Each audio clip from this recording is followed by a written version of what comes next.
Good day, I'm Stephen McHugh, and this is your JIS News for Friday, August 30. The Ministry of Education, Youth and Information is expecting a smooth start to the 2019-2020 academic year on Monday, September 2.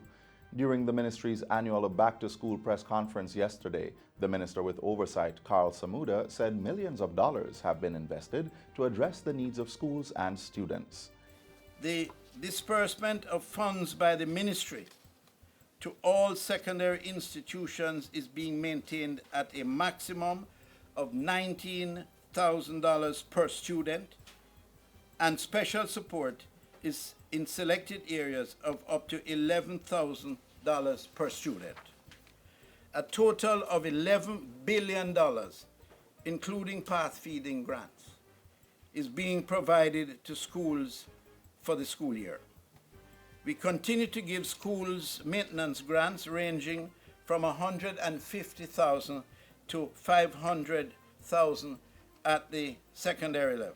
He says the ministry is also providing support in other areas, including the full funding of temporary and part-time teachers, as well as school cooks. In addition, $100 million will be spent on upgrading schools' canteens and provision of equipment. Literature books are being provided for the students on PATH at all levels of the secondary school at a cost of over $120 million. $120 million has also been provided for PATH students' literature books at the secondary level. That's in addition to $800 million towards the National Textbook Loan Scheme and the Primary Textbook Program. Minister Samuda says all books for the first term will be delivered to schools by September 2, while the other deliveries should be completed by October. Meanwhile, $26 million was provided to cover the insurance of PATH students and wards of the state. The ministry has also contributed $380 million to the transportation program of schools in 8 parishes and book vouchers for the neediest students. In the meantime, Minister with responsibility for water, Pernell Charles Jr., has mandated the National Water Commission, NWC, to put measures in place to ensure the availability of water in all schools. Among other things, the NWC is to truck water to all schools affected by drought and those that have a regular piped water supply. The school's water storage facilities are to be filled to ensure steady supply even if there are disruptions in service. An island-wide trucking schedule has been prepared and trucking commenced this week in preparation for the new school term. The NWC is also donating water tanks to schools that need them.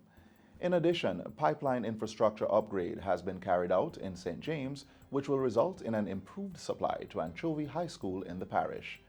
At the same time, the Rural Water Supply Limited has constructed rainwater harvesting infrastructure and storage tanks at multiple schools across the island to ensure increased access to water as we enter into the rainy season.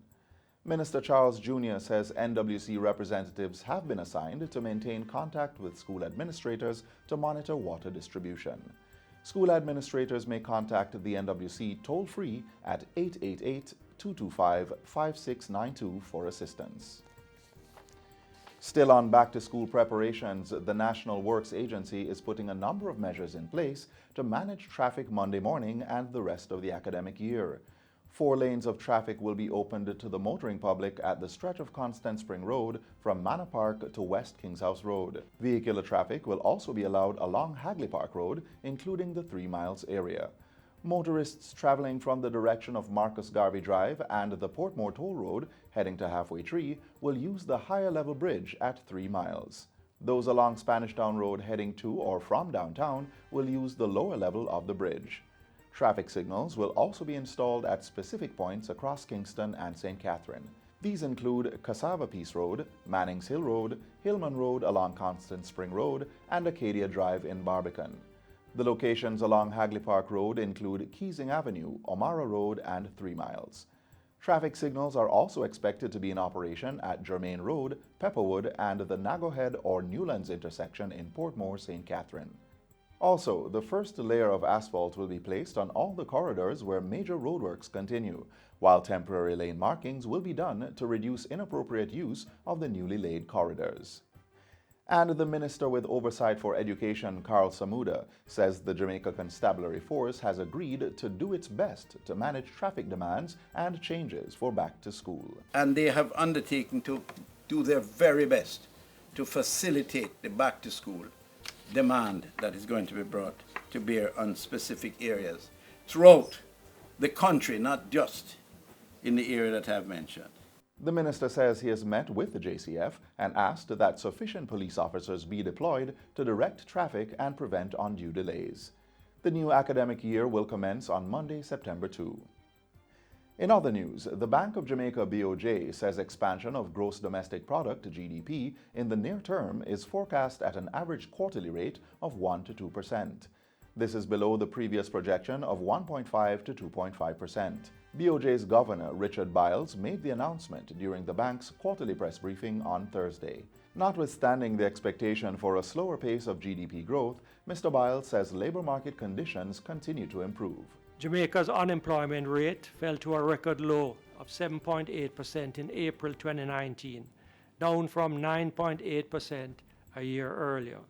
We expect to see even further improvements in labor market conditions over the next 2 years, with more jobs anticipated in tourism, manufacturing, finance and insurance, and business process outsourcing.